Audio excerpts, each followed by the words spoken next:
Hola a todos y a todas. Hoy estamos con Rocío Suances, experta en GovTech. Encantada de tenerte aquí, Rocío. Hola Carla, mil gracias, encantada de estar con vosotros. Y bueno, te habíamos traído porque esto del GovTech es todavía un sector un poco desconocido para casi todo el mundo realmente, incluso para las instituciones públicas. Y quería saber primero que nos contaras un poco qué es lo que haces tú en tu sector de trabajo, en el IE Public Tech Lab, qué es lo que hacéis. Sí, pues efectivamente, como dices, todavía no se conoce mucho y no lo conocen las administraciones públicas, pero tampoco te creas que se conoce mucho en el ecosistema emprendedor, ¿eh? Pero bueno, en los últimos años sí que han ido surgiendo laboratorios GovTech en todo el mundo, en diferentes formatos, y la verdad es que vemos que esto del GovTech pues empieza a ser un poquito más mainstream que cuando empezamos hace 3 años. Y la verdad es que, bueno, nosotras lo que estamos viendo es que, o lo que creemos es que vamos a ser testigos en los próximos años del nacimiento de muchísimos laboratorios GovTech a todos los niveles de la administración y, y que las startups van a empezar a ver esto de trabajar con el sector público con otros ojos. Eso es un poco nuestra percepción. Y bueno, si quieres que te cuente un poco cómo surge esto de GovTech y un poco los orígenes, esto se lo inventa el alcalde de San Francisco en 2014. ¿Vale? Este señor de repente ve que hay un montón de innovación en el sector privado que no está llegando a la administración pública y pone a trabajadores públicos a trabajar con startups para solucionar problemas reales, ¿no? Y adaptar las soluciones a las necesidades de la administración pública. Esto empieza como un piloto en 2014 y ahora es una fundación que trabaja con más de 50 ciudades en Estados Unidos, etcétera. Y desde entonces, o sea, 2014, pues han surgido muchas iniciativas en todo el mundo, en Europa a nivel gubernamental, por ejemplo, en Inglaterra, en Polonia, en Portugal, en Italia, en subregionales como en Ámsterdam, Escocia, o nosotros, por ejemplo, en la GovTech Lab Madrid, que hemos operado nosotros, que en realidad lo está haciendo la Comunidad de Madrid. Y entonces, bueno, hemos ido como todos un poco replicando este modelo del alcalde de San Francisco 2014, ¿no? Entonces hacemos un poco todos lo mismo. ¿Y qué hacemos? Pues al final como que fomentamos esos ecosistemas GovTech alrededor de las administraciones públicas para acercarles con startups, scale-ups y pymes digitales. Y normalmente esto se hace con programas de innovación abierta GovTech, que son programas de innovación abierta, pero un poco adaptados a sector público y startups que trabajen y que aporten valor a la administración pública. Eh, Contarte que acabamos de lanzar un laboratorio GovTech para Latinoamérica con el BIT, el GovTech LATAM, que vamos a trabajar con 10 ciudades de América Latina en los próximos 3 años. Y luego un poco, si quieres, como muy rápidamente, lo que hacemos en estos laboratorios. Primero, trabajamos con los funcionarios públicos en identificar retos de una manera un poco diferente, ¿vale? Como ir un poco más allá del problema, que entiendan cuáles son los problemas de los usuarios, de la solución. Bueno, un poco como trabajar en la identificación como de una manera diferente. Luego les presentamos o seleccionamos proveedores no tradicionales y les presentamos a startups. Que eso es imposible que normalmente pase de una manera no natural porque las startups nos acercan y ellos no las buscan.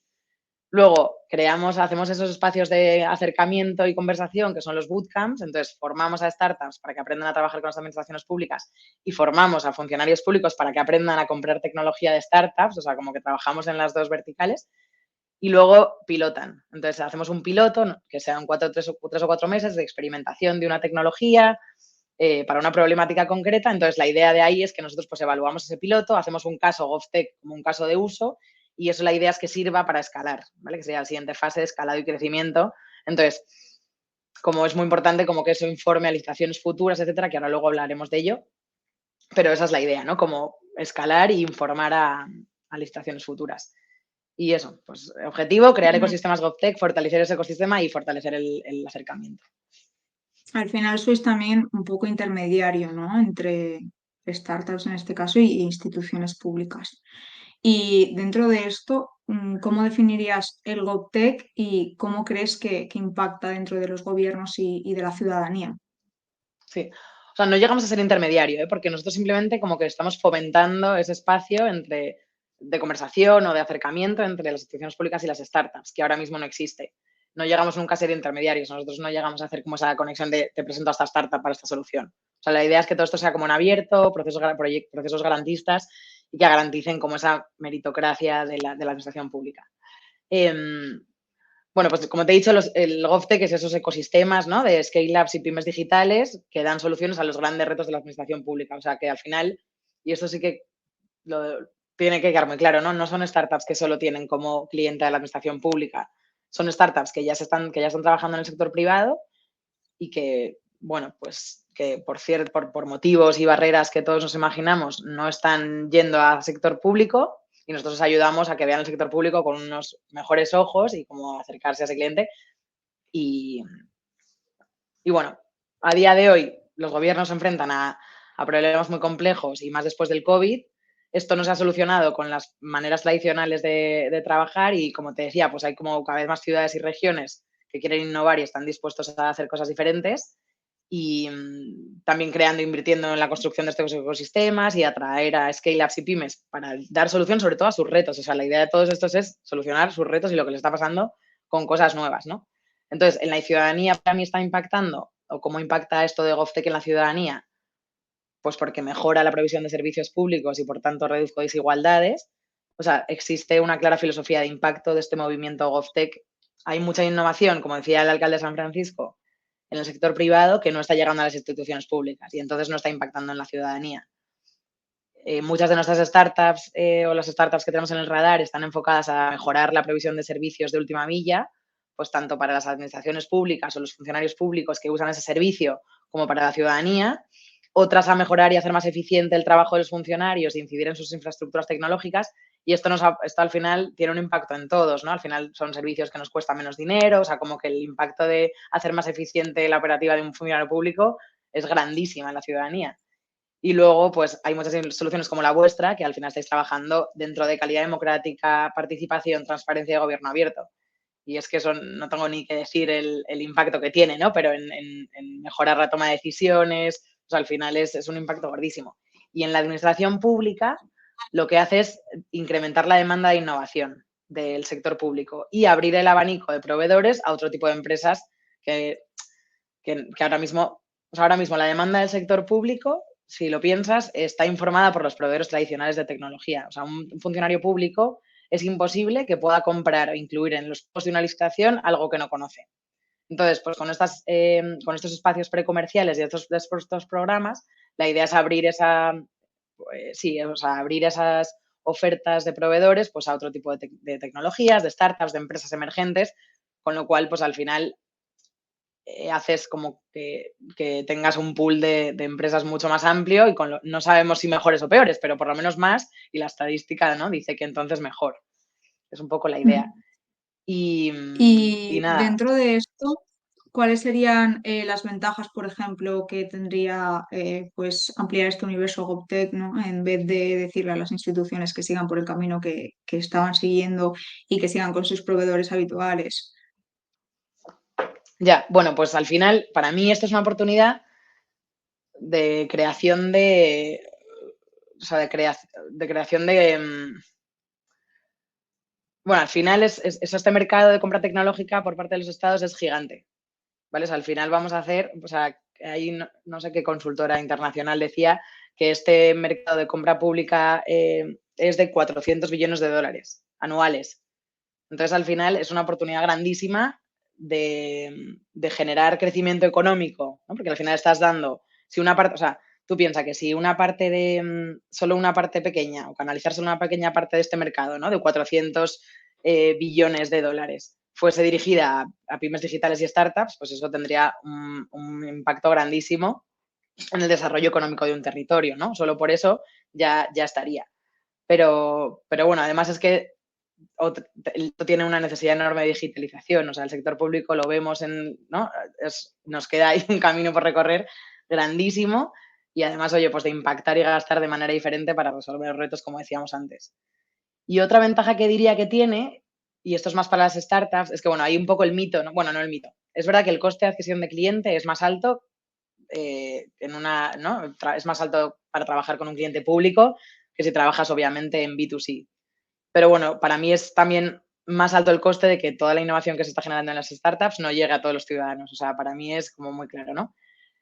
Pero bueno, una vez dentro y una vez has aprendido a licitar y una vez has ganado alguna licitación y estás dentro no un poco como del mercado, pues tienes una recurrencia altísima. O sea, hemos conseguido contratos, bueno, nuestras startups han conseguido contratos para startups, o sea, para sus contratos con administraciones públicas de 5 o 10 años. Eso en el sector privado es muy raro, ¿no? Entonces, para mí, para una startup, una gran ventaja es la alta recurrencia que tienen este tipo de... Entonces, tiene como una barrera de entrada muy grande porque al final tienes que aprender a licitar, pero una vez entras, pues entre que las licitaciones se copian entre diferentes administraciones públicas y tú ya lo sabes hacer, pues como que es muy fácil que vayas ganando concursos y también que al final eso, pues vayas, ¿sabes? Como, sí, vayas ganando contratos y tengas mucha recurrencia, que eso para una startup es oro, ¿no?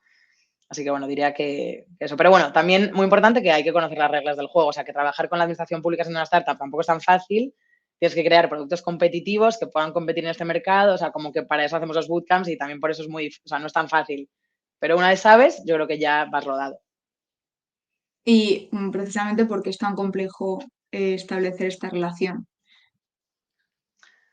Bueno, o sea, yo creo que nos imaginamos todas las barreras de entrada, ¿no? De la administración pública. Pero bueno, diría que hay como dos niveles, ¿no? Una, porque estas soluciones planteadas por startups digitales no tienen fácil llegada a las instituciones, por lo que estamos pensando todos cuando nos estén oyendo seguro, la regulación de compra pública, que es súper farragosa y que pereza, ¿no? Ponerme a mirar esto y además en una startup normalmente no tienes un perfil administrativo o que, ¿sabes? Que tenga como esa lógica más de derecho, que sepa leer eso. Además, es muy difícil identificar a la persona que dentro de la institución puede comprar tu solución y puede significar tiene la competencia, porque tú puedes hablar con muchas personas dentro de la administración pública, pero ¿quién tiene la competencia? O sea, ¿con quién tienes que de verdad hablar para que te compre, no? Eso es muy difícil saberlo y identificarlo. Luego, lo que decía al principio, no existen esos espacios de conocimiento mutuo entre ¿sabes? Las startups y las administraciones públicas. De hecho, hemos hecho picheos y nosotros hacemos como muchos eventos y es muy raro. Te das cuenta que es muy raro ver, ¿sabes? Como startups hablando con administraciones públicas y bueno, pues eso es muy, todavía hay como falta de esos espacios.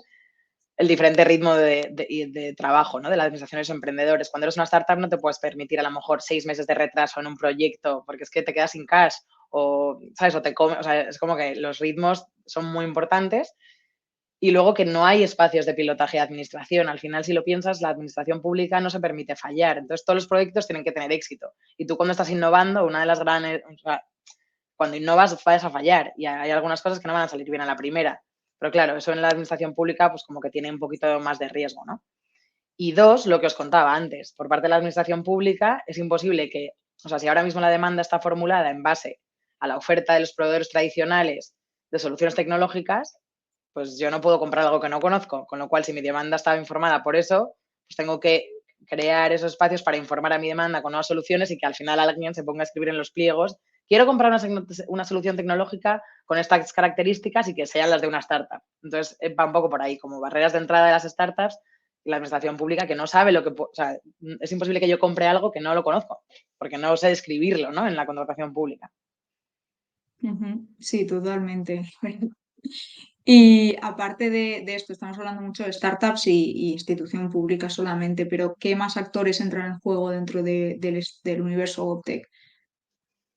Bueno, pues para mí aquí como que hay que movilizar a todos los actores que tradicionalmente tendrían un papel relevante en cualquier ecosistema emprendedor, que son las universidades y los premios, las aceleradoras incubadoras, empresa y corporate ventures, fondos de inversión, productos de financiación y lo que has dicho tú, ¿no? Obviamente el sector público y las startups, pero eso es muy obvio. Y te diría que cada uno tendría que tener claro como cuál es su papel dentro de este universo GovTech y empezar a apoyar iniciativas con el objetivo de acercar la innovación a las administraciones públicas y el impacto que esto puede tener. A día de hoy, yo lo que me he encontrado es que da mucho miedo y he escuchado en foros de emprendimiento a expertos, a compañeros, decir que no hay que vender al sector público, que pagan tarde y mal, que no pagan. Joder, todos esos son mitos que seguimos como manteniendo y el cliente público, pues lo que decíamos antes, ¿no? Es un cliente con una oportunidad, es una oportunidad gigante para una startup y además es que vas a tener un gran impacto en la ciudadanía, en la administración, en la mejora de provisión de servicios. Entonces, tenemos que entre todos como empezar a construir esa narrativa de impacto detrás de GovTech y como que todos veamos la importancia de eso, ¿no? Eh, pero vamos, yo creo que hay que movilizar a eso, a todos los actores, a todos los actores del ecosistema y luego el sector público que hasta ahora ha jugado un papel más como, pues eso, doy subvenciones, te doy un espacio compartido, creo un coworking, hago espacios compartidos. No, es que hay que activar el papel del Estado como comprador de tecnología. Entonces, empezar a gastar en contratación, ¿sabes? De soluciones innovadoras. A mí no me vale que me des un premio, muy bien, te lo agradezco y está genial. pero ya estamos en una fase que quiero que compres mi tecnología para mejorar tus servicios y eso es lo que de verdad estás apoyando a una startup, ¿no? Dándole como facturación mensual, o sea, como que hay que activar ese rol de comprador. Ujú. Y ahora, para terminar, ¿hacia dónde crees, mirando hacia el futuro, que apunta el mundo GovTech? Y en particular, te preguntaría un poco pues, por lo que hacemos nosotras, ¿no? Por la participación ciudadana, gobierno abierto. Pues mira, te diría que yo lo que veo es que ahora mismo el espacio GovTech tiene más sentido que nunca. Porque Europa es uno de los ecosistemas GovTech, como te decía antes, ¿no? Hay un montón de laboratorios de innovación que han ido surgiendo y ahora más. Acaba de salir un informe de la Unión Europea hablando de todo esto. Y además, bueno, pues tradicionalmente los gobiernos de la región europea son los que más porcentaje de su PIB invierten en servicios públicos y luego son los más sofisticados en términos de digitalización. Entonces, al final, en rankings como el UN e-Government Survey o uno de estos, pues salen como los más altos, ¿no? Entonces, al final es un espacio muy importante. La Comisión Europea lleva años invirtiendo en esto de Digital Single Market, como generar marcos regulatorios comunes, o sea, como que se está haciendo mucho porque tú si operas en un país puedas operar en muchos, con lo cual tienes un mercado amplísimo. Y además han creado una incubadora GovTech que se llama GovTech Incubator, que al final sirve como referencia a países de la Unión y que está generando ese canal para que startups puedan dar soluciones a las instituciones europeas. O sea, no solo tienes las instituciones de los países, que tienes todos los niveles de administración, sino también ya tienes a Europa para darle una solución, ¿no? Y luego también, oye, pues España visualiza una inversión de más de 4.000 millones en digitalización del sector público. O sea, eso es mucha pasta que se van a gastar en los próximos años con esto de los fondos, Y entonces, bueno, hay un camino de, vamos, inmensa digitalización por delante. Y para mí en concreto, las soluciones innovadoras relacionadas con la participación ciudadana, transparencia, democracia, gobierno abierto, un poco lo que decías, pues nosotros estamos viendo que cada vez son más comunes y todos los ejemplos y los casos de uso que nos hemos encontrado de temas de procesamiento de datos, de inteligencia artificial, o sea, al final lo que hacen es que pueden ayudar a tomar mejores decisiones y ayudar a crear un sistema muchísimo más sólido, ¿no? Y como de importante es esto en este momento de Europa también, pues con la guerra, o sea, con todo lo que está pasando, como, joder, construir instituciones públicas más sólidas y que los que tengan que decidir tomen decisiones basadas en datos y no basadas en cualquier cosa, pues para mí es como súper importante. Así que te diría que va por ahí. Y llegar a más gente también, quizás con todo esto al final Bueno, puedes llegar. claro, al final, lo que decíamos al principio, ¿no? Si tú al final con este tipo de soluciones y si las implementas en el sector público, llegas a todo el mundo. Y en el sector privado muchas veces pues la gente no tiene a lo mejor acceso a un smartphone, no tiene acceso a fondos para... Entonces, con esto sí que es verdad que te garantizas que llegas a todo el mundo. Mm. Ujú. Bueno, Rocío, pues muchísimas gracias por contarnos todo esto y por explicarnos un poquito mejor algo del Muchísimas, GovTech, que es complicado, ¿eh? Para la gente que no está sí, dentro. lo sé, y Y, muchísimas de nada. Y bueno, hablo rapidísimo, no sé si habré ido demasiado rápido y es verdad que como yo lo conozco muy bien los términos y todo, pero bueno, espero que os haya entendido, que lo tengáis un poquito más claro.